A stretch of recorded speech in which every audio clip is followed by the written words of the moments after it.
সালোক সংশ্লেষের শেষ যে অংশটি আলোচনা করা হবে এখন, সেটি হচ্ছে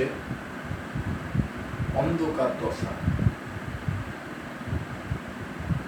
অন্ধকার দশা উদ্ভিদদের ক্লোরোপ্লাস্টে কোথায় সংঘটিত হয়?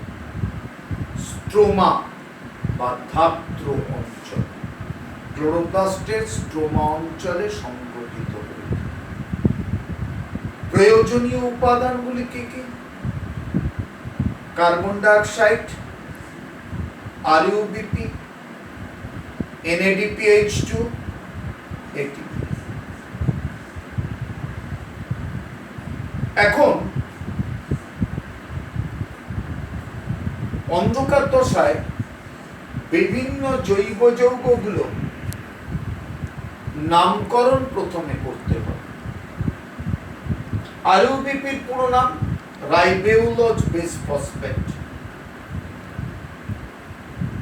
রিউবিস্কো ribulose bisphosphate carboxylase oxygenase. Ribulose bisphosphate carboxylase অক্সিজেনেজ।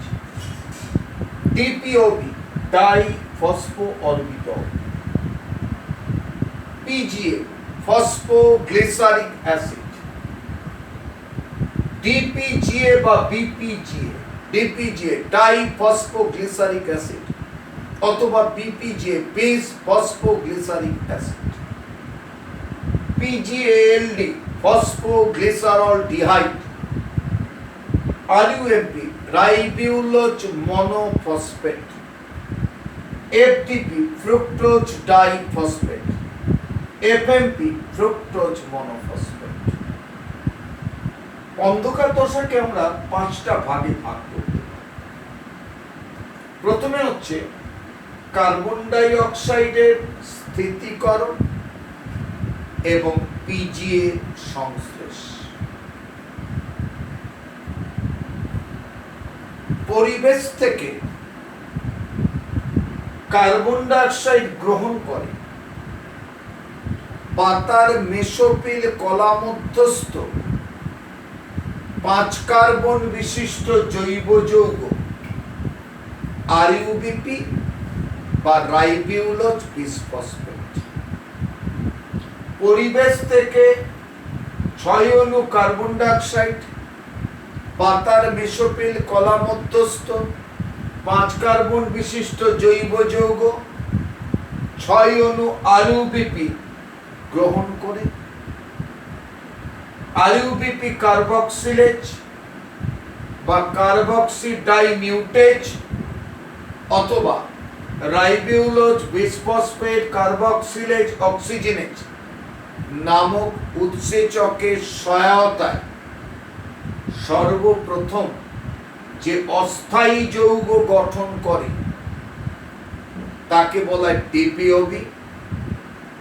এই DPOB হচ্ছে 6 অণু DPOB গঠন করে।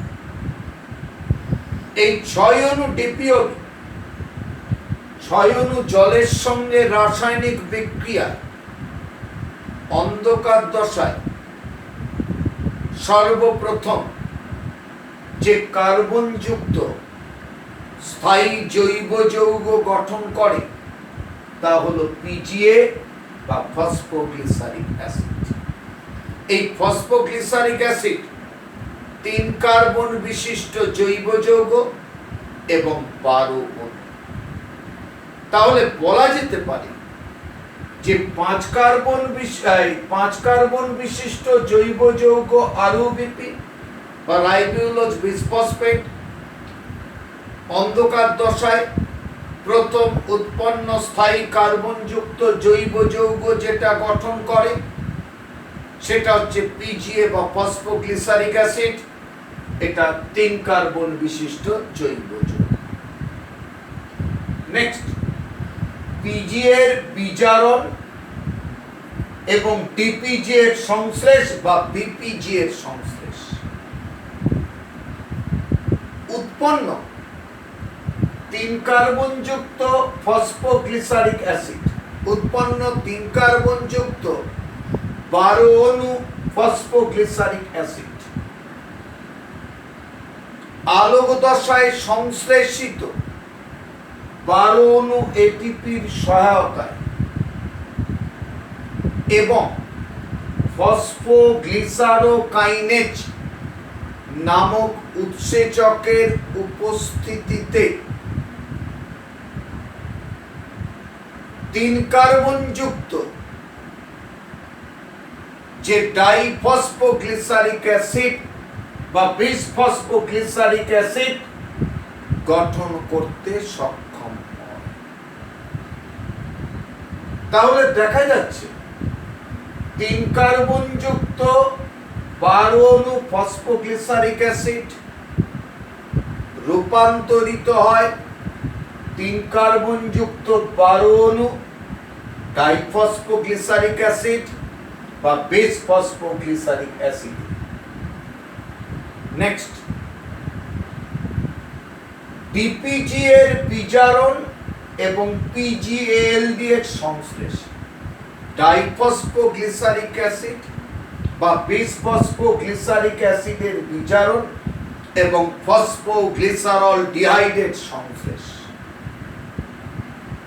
উৎপন্ন 3 কার্বন যুক্ত 12 অণু ডাইফসফোগ্লিসারিক অ্যাসিড বা বিসফসফোগ্লিসারিক অ্যাসিড আলোক দশায় সংশ্লেষিত 12 অণু NADPH2 বা 12 অণু বিজারিত NADPর উপস্থিতিতে 12 অণু বিজারিত NADPর উপস্থিতিতে এবং গ্লিসারল ডিহাইড ডিহাইড্রোজিনেজ উৎসেচকের সহায়তায় রূপান্তরিত হয় 3 কার্বন যুক্ত 12 অণু ফসফোগ্লিসারল ডিহাইড। তাহলে দেখা যাচ্ছে কি 12 অণু 3 কার্বন যুক্ত 12 অণু বিসফসফোগ্লিসারিক অ্যাসিড বা ডাইফসফোগ্লিসারিক অ্যাসিড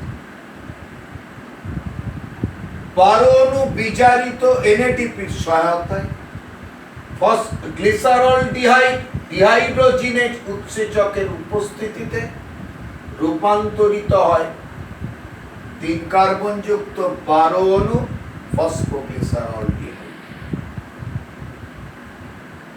নেক্সট,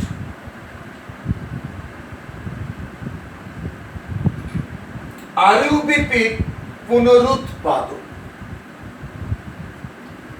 উৎপন্ন 3 কার্বন যুক্ত 12 অণু ফসফোগ্লিসারল ডিহাইড দুটো ভাগে বিভক্ত হয়।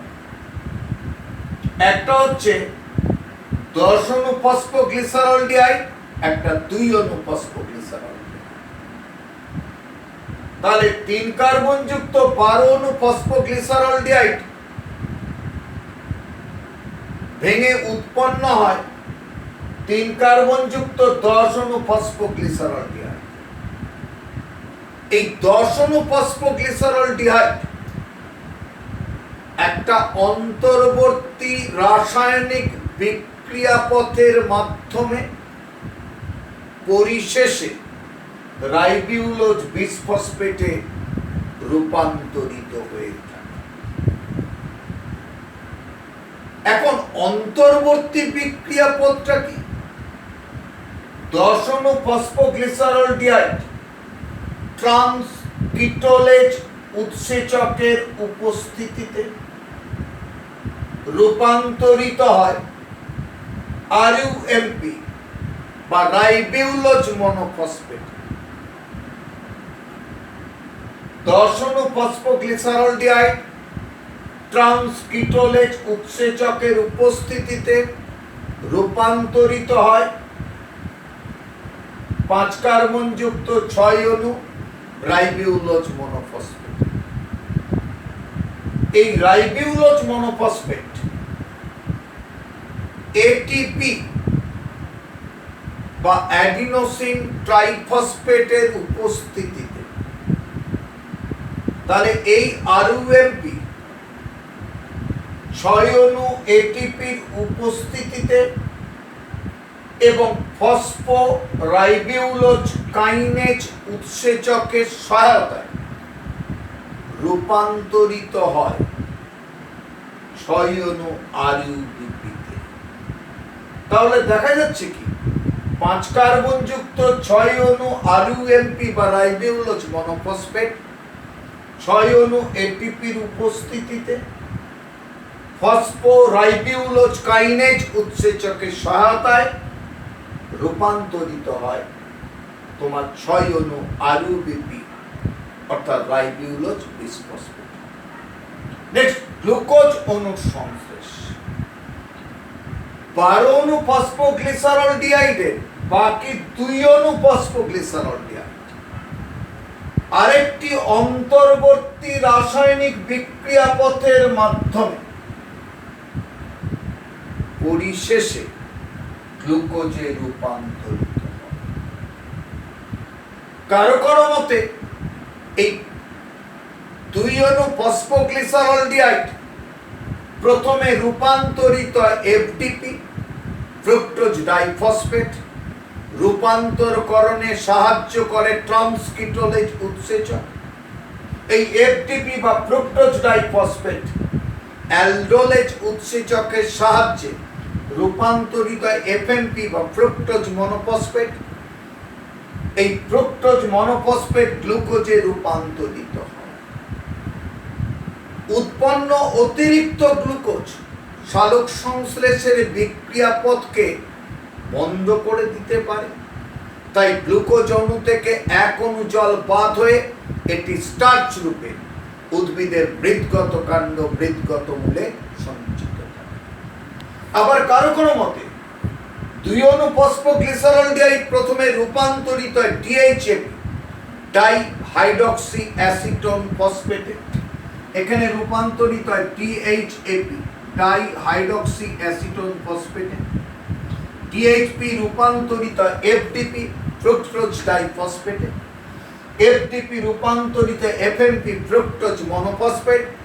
ফ্রুক্টোজ মনোফসফেট রূপান্তরিত হয় গ্লুকোজ, আবার গ্লুকোজ থেকে 1 অণু জল বাদ হয়ে সেটি স্টার্চ রূপে উদ্ভিদে সঞ্চিত থাকে। তাহলে আমরা কি দেখলাম যে 1905 সাল বিজ্ঞানী ব্ল্যাকম্যান সর্বপ্রথম এই বিক্রিয়া পথটি পর্যবেক্ষণ করে, তাই তার নামানুসারে এই বিক্রিয়াকে বলা হয় ব্ল্যাকম্যান বিক্রিয়া। ক্যালিফোর্নিয়ার বিশ্ববিখ্যাত গবেষক বিজ্ঞানী বেনসন ও কেলভিন তেজস্ক্রিয় কার্বনের ব্যবহার দ্বারা 1961 সালে ক্লোরেল্লা জাতীয় উদ্ভিদে এই তেজস্ক্রিয় কার্বন C14O2 মাত্র 1 সেকেন্ডের জন্য প্রয়োগ করে দেখান যে ফসফোগ্লিসারিক অ্যাসিড বা পিজিএ নামক স্থায়ী যৌগ সৃষ্টি হয়ে থাকে বা স্থায়ী যৌগ সৃষ্টি হয়। তাহলে আমরা দেখলাম এই যে অন্ধকার দশার বিক্রিয়া, এটি প্রথমে ব্ল্যাকম্যান পর্যবেক্ষণ করেন। ব্ল্যাকম্যান পর্যবেক্ষণ করলেও সেটাকে জনসমক্ষে তেজস্ক্রিয় কার্বন ব্যবহারের মাধ্যমে সর্বপ্রথম যে পিজিএ বা ফসফোগ্লিসারিক অ্যাসিড উৎপন্ন হয় তা দেখান বিজ্ঞানী বেনসন ও কেলভিন। তাই এই পদ্ধতিকে কেলভিন চক্র বলা হয়। তাহলে দেখা গেল কি যে সালোক সংশ্লেষের ক্ষেত্রে এই অন্ধকার দশা অত্যন্ত গুরুত্বপূর্ণ এবং এই অন্ধকার দশার মাধ্যমে উদ্ভিদে খাদ্য প্রস্তুত হয় এবং অতিরিক্ত খাদ্য মৃদ্গত কাণ্ড ও মৃদ্গত মূলে সঞ্চিত থাকে।